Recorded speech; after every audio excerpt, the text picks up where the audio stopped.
Hey, Scott from MyGrowthRings.com. Here once again is my garage shop. It's still cold. It's 42.6 degrees in my garage today. And welcome back to our midweek follow-up to the weekend video. I call this Stumped Q&A. This weekend, I installed a couple urethane tires onto this bandsaw. And the intention is to continue on and get this bandsaw with tires replaced. And I put one of each type on the saw so we can determine which one is going to perform best. Two different types commonly available. Of course, we'll link to them in the description below. The questions, comments, and cheap shots included some conversation about solvents used to remove the residue that's left behind when a tire is removed.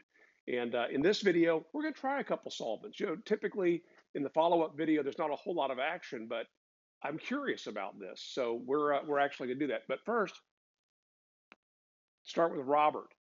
So Robert posted a link to his blog where he shared some pictures of his installation of the Blue Max tires.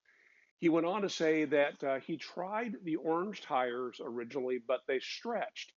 And so he decided to go on to the Blue Max tire, and I'll link to his blog. All right, that'll take you also. So yeah, he agrees with the Blue Max tire is the better choice. Tom said he installed the orange tires, that he used a pair of clamps, and that it was not a fun process. In fact, the idea of using clamps was a very popular suggestion. And I commented to a few people that I did use clamps, and I edited all that out because the clamps were just a pain. Now, I had some side conversation, and the recommendation was to use a different style of clamp than I was using. The recommendation was to use hand screw clamps. I was using an F-body clamp. So with hand screw clamps, I think that's probably a better choice, because with this, it would be a little bit easier to get a grip onto this rib that we have on the bottom of the bandsaw wheel. So if I were to use clamps, that is the style of clamp that I would use. I did not use clamps. So good suggestion. Charles commented that he has a pair of these tires, that they're just hanging on the wall, and that he heard that they slip. We're going to find that out. Michael asked for some tips on the belt sander, obviously not related to this topic, but he mentioned Nick Engler by name, and I think it's a great opportunity to say, hey guys, Nick Engler is now pumping out videos on his new channel, which is the Workshop Companion. Workshop Companion was the title of his series of woodworking books. And as of this week, he has posted an excellent channel trailer announcing all the things that he has planned, including bringing back the live sawdust session. So be sure you follow Nick. Tell him Scott sent you. RF Guy said that he has the Shopsmith orange set, that one of them flew off, and that he is now happy with the blue tires. In fact, I believe, oh yeah, he mentioned that on his tires, he used the tool that came with the Blue Max, but he actually used the dowel end. He found that was easier for him. Good suggestion. Also, many people mentioned clamps. In fact, the two most common statements were, you should be using clamps, and did you see the video of the guy who uses a drill to install them? It's like world's easiest method of installing tires. Yes, I did see that video. The whole reason why I was using the tools that come with the tires is they come with the tires. And I thought, that's fair. We should try the method the manufacturer recommends. But on at least one of these, I'm going to try that drill method, because it is pretty interesting. I'll link to that video as well. Dale said that he tried the orange tires, had nothing but trouble, switched to the blue, and now he's happy with them. Again, I don't know yet, but I'll tell you, the installation of the Blue Max and the texture seems like it's the better choice, but we're going to find out. James said his orange tires came off. He switched to the Blue Max just last week. One thing that's important to know is at least 10 years ago, Shopsmith received some of the wrong tires and passed them on and didn't realize they were wrong. What was wrong about them is the Shopsmith wheel is 11 inches, and they shipped out tires that were designed for 12-inch wheels. So if you've got some of the orange ones and you purchased them over 10 years ago from Shopsmith and they are slipping, that's the problem. They're the wrong size. Let's see. James said, James also commented on using, he mentioned Goof Off as a solvent to remove it. Goof Off. I said, I've used Goo Gone, and then I started second guessing myself. Which one of these had I used? We're going to try them both. And come to find out that there is a pro power version of Goo Gone as well. We're going to try all three. Why not? So stick around for that. Thank you, James, for prompting that thought. Stu said that he installed urethane tires on his Craftsman saw. And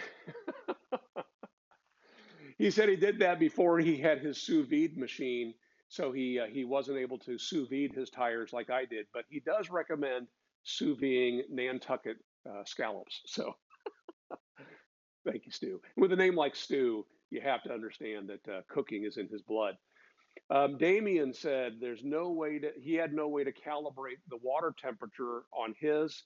And so what did he say? So he just stretched them on. That's one of the ways you're supposed to be able to do it, Damien. So I'm glad for you. Again, the target range for temperature is about 120 degrees, which is not too far off from where most of us keep our water heaters. So if you were to take hot water, run it in your sink until it's plenty hot, and then use a cooler. I use a cooler because it's insulated. That'll hold the temperature, and then you can bring it out into your shop in order to soak your tires. You could even microwave a cup or two of water and add that to take the temp up just a bit. You just don't want to overheat the water, or you can stretch those beyond recognition. Let's see. Eric said, in fact, Eric asked an excellent question. What did he say? He was asking if I was concerned about scoring the wheel. When I made the cut with the utility knife across the wheel, cutting the tire, his question was I concerned about damaging that? No, not at all. There's plenty of scars on this thing, and that tire is going to compensate for even that little score line. So we're not worried about that at all. Let's see. Joseph said, "Why didn't I put the wheels down on my Shopsmith? I have those crazy urethane wheels on the Mark V. That's because I was having to move it around and the tripod around to get you a good view. Yeah, in real life, drop that machine down, and that way you can get some better leverage on yours. By the way, I told you I've installed both the Econo wheels and the Shopsmith Premium 3-inch wheels. I'm taking those off, and I'm going to put the casters back where they were. What's driving me nuts about that is it, of course, raised the levers, the pedals up. Well, it didn't go up 3 inches, but quite a bit. And they're now almost impossible to get to from the front of the machine if you're using an accessory shelf. Now, you could install the left side on the right on the left, and just raise and lower it from the back side of the machine. But why go through all that trouble? I like the standard height wheels. Using the economy urethane wheels, I think, is the solution for me. So I'm going to swap them back at some point. Russ said, Russ apparently has heard about people having tires that slip and made a recommendation that I'm going to follow, and that is put a mark on both the tire and the rim of the wheel so that over time we can see whether or not they slip. That's a great suggestion. We're going to do that. R. Schaefer mentioned, he mentioned the fact that it was cold out in my shop, and could that have made the installation of the tires more difficult? Well, it certainly wasn't comfortable, I can tell you that. But the metal wheels were cold, which in theory means they shrunk a little bit, and the tires were hot. So I don't think that that was detrimental in this case. It certainly would have been detrimental trying to stretch them on at 30 degrees. The folks that had no trouble installing, I have two thoughts. Either they perhaps have long tires or they installed their tires in the summertime, possibly. And then DP Max said that that in his case, the blue tire was more narrow than the original rubber tire. And he did what I did. And I found that both of these tires are a little bit narrower than the groove that they go into. So I pushed them to the back because the Shopsmith Bandsaw, the wheel is slightly tilted, which makes the blade run to the back. So if I'm going to have tire anywhere, I want it on the back edge of that wheel. So all wonderful questions. Thanks for asking. Let's try these solvents out and see which one's going to do a better job on this residue. By the way, check out this tire I just removed. I'm stretching it, but look at the dry rot that's going on this one. This one absolutely needed to be replaced. The other one, you could argue, had some more life left in it, but while I was at it, I thought I'd go ahead and replace it.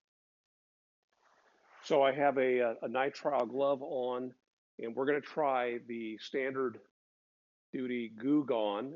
It does have some orange solvent in it, but it does contain petroleum distillates. So definitely want to protect your hands on this. And it's not a bad idea to go ahead and crack a door. Well, it's got one tenacious child-proof cap on it. Goodness, I need to call one of my grandkids out. Wow, that took everything in me to get the lid off. It does smell like citrus. And let's give this a try. I don't know how instantaneous this is going to be, if it's going to be at all.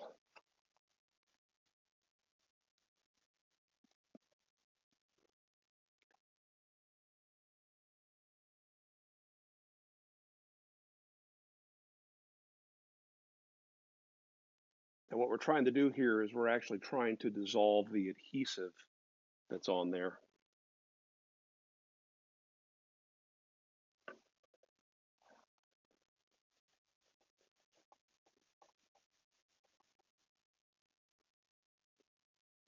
And we're getting a little bit of transfer onto the cloth, but that's a lot more work than using the wire brush. Let's try Goof Off.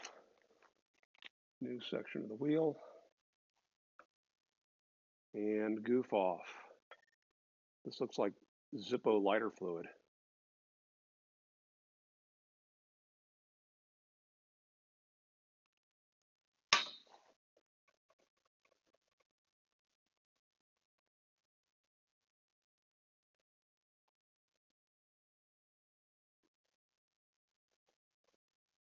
We getting anywhere there?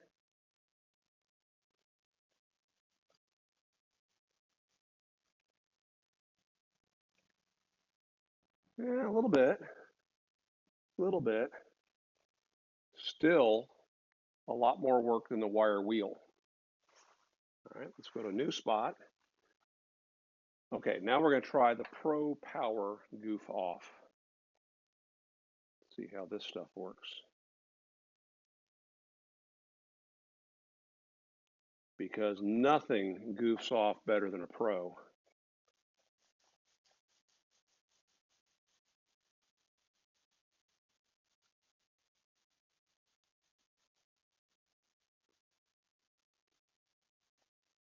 No. Nope, that's not going to get it. Let's try one more solvent. All right, let's try lacquer thinner.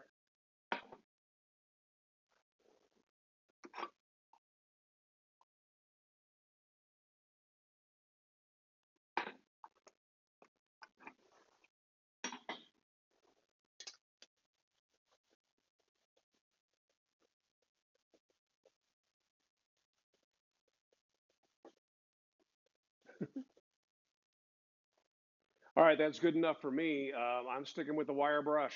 So that's it. Thanks for watching. Make it a great week, and we'll see you this weekend for something new.